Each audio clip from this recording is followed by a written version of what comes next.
আসসালামু আলাইকুম। আমি কর্মরত আছি ৪ নং সুবিধান দেবিকার কুমিল্লায় টেকনিশিয়ান হিসেবে।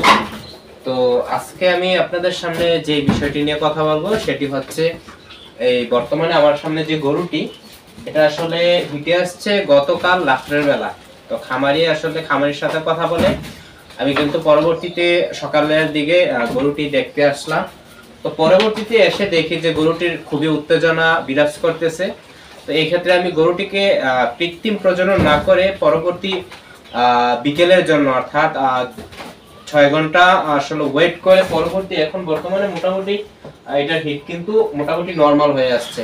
তো অনেক এআই টেকনিশিয়ান কিংবা কৃত্রিম প্রজনন কর্মী যারা আসলে আপনারা কৃত্রিম প্রজনন করেন তারা আসলে এই বিষয়টা আসলে ভালো করে ধরেন না কিংবা এই বিষয়টা আসলে মাথায় নেন না। মূলত হচ্ছে গরুর ক্ষেত্রে বেশিরভাগ ক্ষেত্রে দেখা যায় যে আপনার যদি হিট বেশি থাকে কিংবা উত্তেজনা থাকে এই ক্ষেত্রে বীজ দেওয়া হলে কনসেপ্ট আসলে তেমন কনসেপশনাল রেট তেমন থাকে না, খুব কম থাকে। বেশিরভাগ ক্ষেত্রে দেখা যায় উত্তেজনা কমের দিকে বীজ যদি দেওয়া হয় এই ক্ষেত্রে আসলে কনসেপ্টের হার বেশি হয়। আর বিষয় হচ্ছে প্রত্যেকটা গরুকে বীজ দেওয়ার পরে আসলে কনসেপ্ট করবে কিংবা না করবে এটা সম্পূর্ণ আসলে সৃষ্টিকর্তার উপরে ছেড়ে দেওয়া হয়। তো আমাদের আসলে যেটা করার আসলে সর্বোচ্চ করার থাকে এটা হলো চেষ্টা। তো আমাদের অবশ্যই চেষ্টা করতে হবে, কারণ গরু কৃত্রিম প্রজনন করতে গেলে আপনার কৃত্রিম প্রজনন নীতিমালা থেকে শুরু করে A to Z সবগুলো মেনে করতে আপনাকে সর্বোচ্চ চেষ্টা করতে হবে। আর খামারিদের উদ্দেশ্যে বলবো, আপনারা যারা আসলে গরু পালন করেন তারা অবশ্যই কিছু বিষয় মাথায় রাখার চেষ্টা করবেন।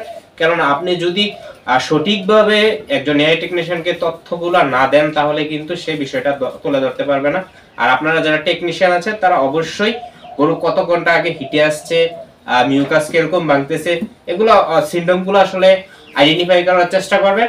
তো আমি আসলে বর্তমানে এখন কৃত্রিম প্রজনন করতে আসছি, আর সকালবেলা আসছিলাম কিন্তু আমি এটাকে কৃত্রিম প্রজনন করি না। আমি ওই সময় মনে হয়েছে যে এটা উত্তেজনা খুব বেশি বিরাজ করতেছে, এই জন্য আসলে আমি এই বিকালের দিকে এখন আসলে কৃত্রিম প্রজনন করতে আসছি। তো আসলে কনসেপ্ট করবে কিনা আসলে আমি আমার পক্ষ থেকে আমি সর্বোচ্চ চেষ্টা করব, বাকিটা ইনশাআল্লাহ আল্লাহর হাত। তো এটা আসলে সৃষ্টিকর্তা কিংবা আল্লাহ যে ধর্মের আসলে ওনারা বলতে পারেন যে আসলে সৃষ্টিকর্তার উপরে পুরোটা ছেড়ে দেন। তারপর আপনারা আপনাদের জায়গা থেকে চেষ্টা করতে হবে।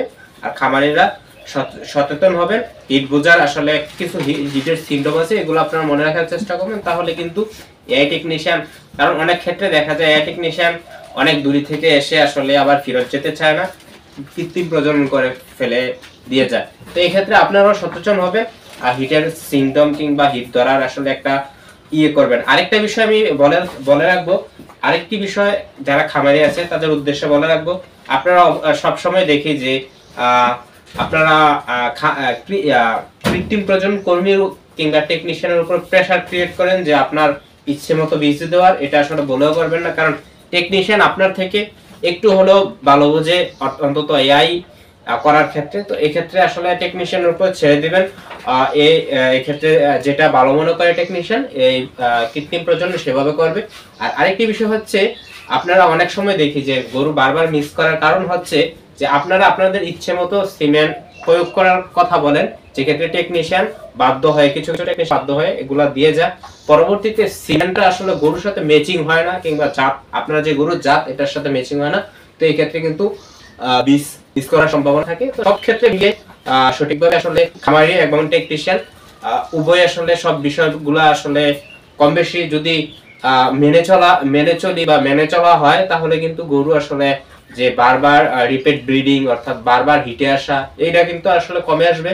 আমাদের খামারিরা উপকৃত হবে কিংবা খামারিরা লাভবান হবে। কারণ প্রত্যেক বছর যদি একটা করে বাছুর না পাওয়া যায়, এক্ষেত্রে আপনি যত ভালো বাছুরে আসুক না কেন খামারি কখনো লাভবান হতে পারবে না, খামারি কখনো সফল হতে পারবে না। তো এই ক্ষেত্রে আমাদের লক্ষ্য থাকতে হবে যে প্রত্যেক বছর আমরা একটা করে যাতে প্রত্যেকটা গরু থেকে যে একটা করে বাছুর বছরে পেতে পারি, এরকম লক্ষ্য নিয়ে কিন্তু আমাদের টেকনিশিয়ানদের কৃত্রিম প্রজনন করতে হবে। আর যারা খামারি তাদেরকে আসলে ওইভাবে খামারটা গড়ে নিতে হবে, ব্যবস্থাপনা করতে হবে, তাহলে কিন্তু আপনারা খামারিরা লাভবান হবে। আর টেকনিশিয়ান যারা আছেন তাদের আসলে কাজের স্পিড বাড়বে, আপনারা আসলে সফলতা যে কোনো বিষয়ে কিন্তু যদি আপনার কাজের মধ্যে সফলতা আসে, এক্ষেত্রে কাজ করার স্পিড বেড়ে যায়। আপনারা সকলে সুন্দর এবং সঠিকভাবে কাজ করার চেষ্টা করবেন। সকলে ভালো থাকবেন।